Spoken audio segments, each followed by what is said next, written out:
So cheap package holidays to sunny destinations are being blamed for driving up record number of skin cancer cases, which have almost tripled since the 90s. The new study by Cancer Research UK also says sunbed use is a contributing factor, saying using a tanning bed before the age of 35 increases the risk of cancer by almost 60%. So is it worth risking your health, or is it time we followed Australia and banned sunbeds in the UK? We're joined now by journalist Ella Whelan and Ross Robinson, the ambassador for Melanoma UK. Good morning to both of you. Thanks for coming in.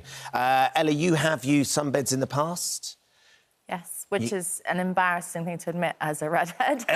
But what made you want to use a sunbed? What was your driving motivation? It just looked at, you know, when I was young and it was a particular kind of aesthetic. You wanted to look nice, you and all my friends had a tan. And I do think it looks nice to have a little bit of colour after being in the sun, or you get it quickly from using a sunbed. And there wasn't we knew that, but I think my mother's generation, it was different, but my generation, certainly, you knew that it wasn't good for you, just like you knew that smoking wasn't good for you, drinking in excess wasn't good for you, and all the rest of it. We still did those things, and we kind of made our mistakes and we learnt from them. To me, there is a difference between saying there are things that we talk about in society and have information about and banning them, because the banning insinuates that everyone is too thick to be able to make the right decision. And in actual fact, having choice in society, free choice, means that sometimes people make bad choices, making wrong choices, but the point is that you have the freedom to make that choice. Those figures, though, that Kate mentioned in the introduction, using a tanning bed before the age of 35 increases the risk of cancer by almost 60%.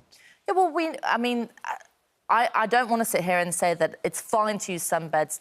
There's nothing wrong with cancer. You know, when we see the C word, everybody rightly is frightened because it's a very serious thing. But we know that, I'm sure Ross will be able to give more details on this, we know that, not all instances of skin cancer can be lethal. It can be something that, for example, my father has to go in and get little bits buzzed off him all the time because when he was young, working, no one ever used sun cream, and certainly they didn't take any precautions in the sun.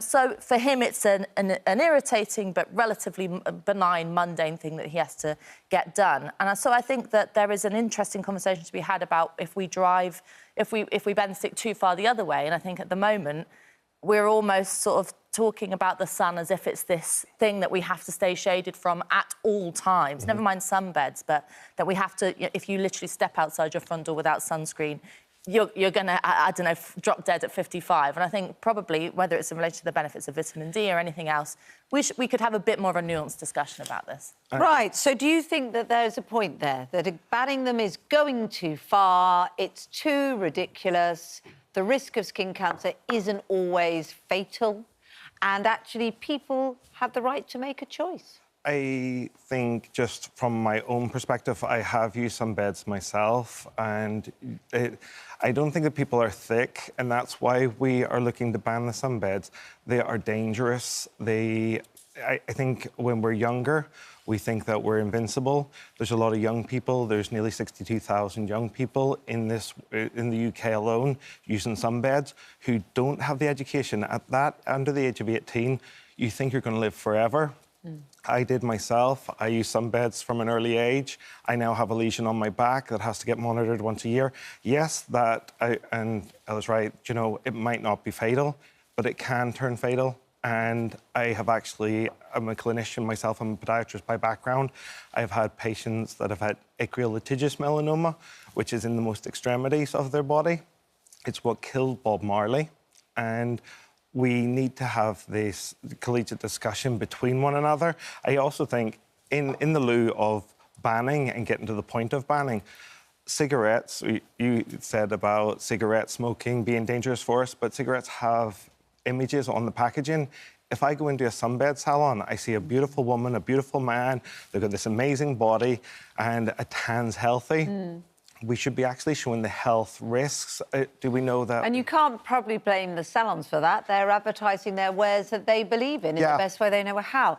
Do you think there's something fundamental about the sunbed which is actually, to me, feels a bit scary and claustrophobic, and even though I love a tan, haven't gone down that route? Do you think there is something about it that actually young people feel it's safer than the sun? It feels to me like the message has got through rather differently from when I was younger in the 80s, when we all wanted to look like George Michael and a bit mahogany, then, you know, people actually want to tan safely and misleadingly kind of expose themselves to rays that they probably wouldn't in the natural way. It was funny, I talked to a few friends in the gym last night about this, and gym culture, people want to have that tan because it gives you more definition.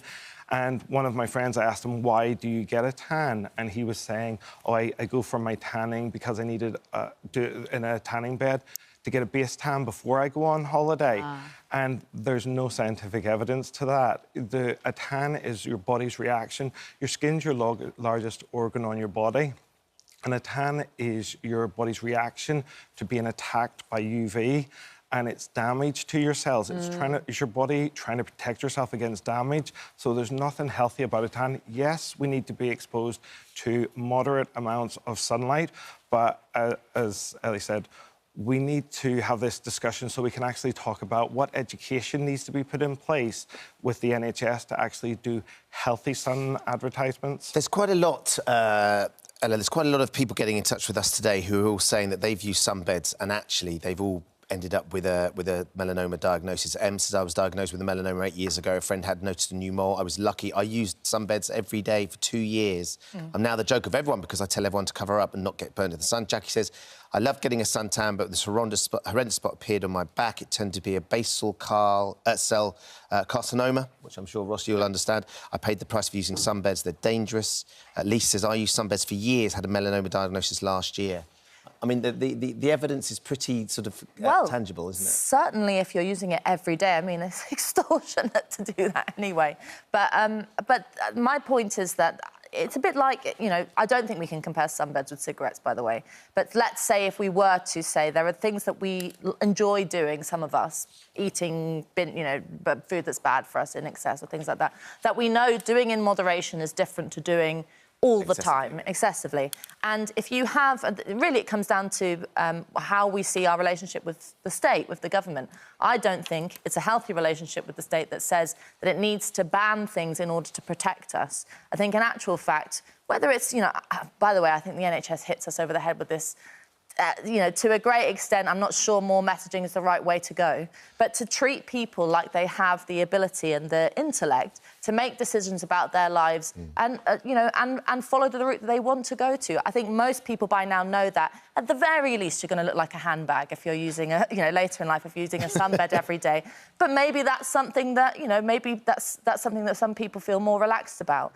When it comes to a part of this that people talk about is whether and how it will affect the NHS. And I think we go down a very dystopian and dark route when we're saying that the NHS should, which is celebrating its 75th birthday and all the rest of it, should only treat people who are virtuous, should only treat people who do the right kind of thing and live very sort of safe. We're saying that, though, aren't we? We're suggesting that maybe, or you're suggesting that maybe that actually taking a step to prevent problems is no bad idea. Well, it's no bad thing, certainly, and you know, health is important, but health is not... We don't determine our lives on the basis solely of health or on the basis solely of risk. There are lots of things we do that are risky, that are unhealthy, that are enjoyable, like, I don't know, people do mad things like jump off cliffs and hang gliding and getting in a car, going on a plane, having a cigarette, having a drink. All these things can be part of a sort of a life that takes risk into account but also takes enjoyment into account. We've got a statement from the Sunbed Association saying responsible tanning on a professional sunbed does not cause melanoma. There is simply no causal relationship.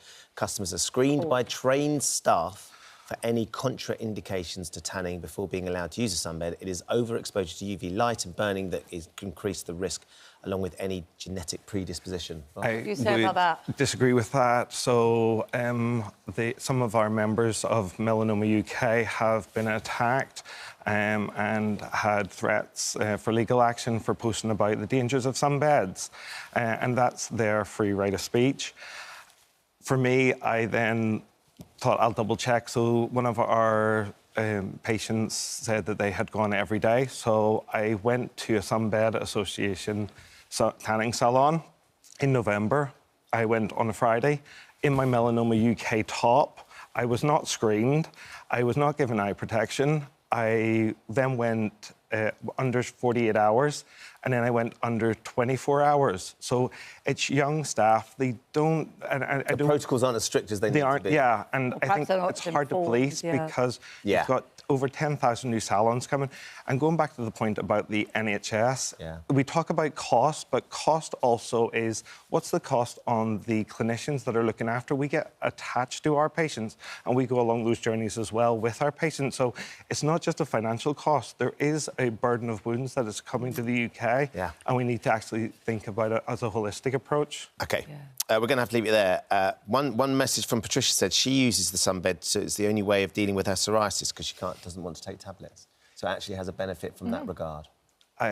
If you're getting the UV treatments within the NHS, there is actually a lot of paperwork that you write to say that this actually can cause carcinogenic effects because the World Health Organization says this. So treating it under medical supervision is different to going to the Sunbed daily yourself. Sure. Okay. We're going to have to leave it there. Ross, Ella, thank you very much for joining us.